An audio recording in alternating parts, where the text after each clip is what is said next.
For thousands of years, Jerusalem's religious sanctity has made it a target for Jewish, Christian and Muslim armies.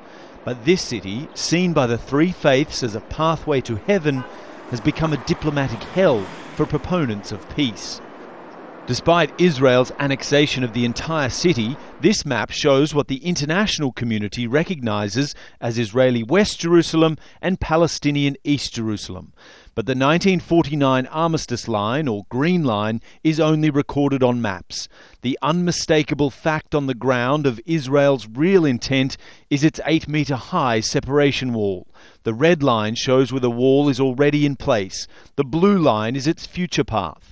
Palestinian neighbourhoods like Silwan and Sheikh Jarrah are now under threat from right-wing settler groups, aided by Israeli authorities to make East Jerusalem as Jewish as possible.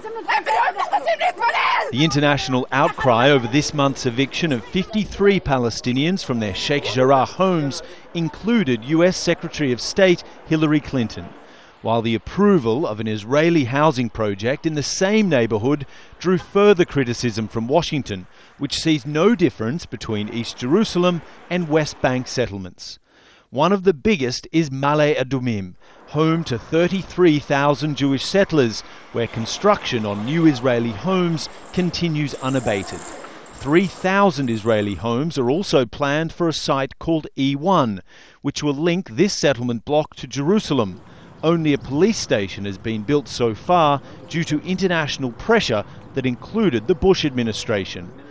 How Palestinians could ever accept this version of Jerusalem is a question I put to one of Prime Minister Netanyahu's cabinet ministers.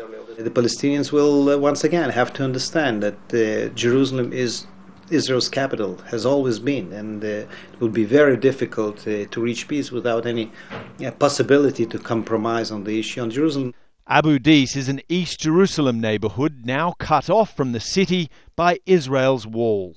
Before the wall was built, Jerusalem's holy sites were less than a 10-minute drive for Palestinians living here. Now they need an Israeli-issued Jerusalem ID to even be allowed to enter the city. Even with one of those, it's a half-hour to 45-minute drive all the way around the wall, going through Israeli checkpoints. There isn't yet a Palestinian leader who would dare to make an agreement without Jerusalem as a capital of the Palestinian state. So this is the issue that is going to make it or break it. Without resolving the issue of Jerusalem, there is no solution. With both sides intent on refusing to budge, you can see why Jerusalem is perhaps the biggest of all the stumbling blocks to Israeli-Palestinian peace. Dan Nolan, Al Jazeera, occupied East Jerusalem.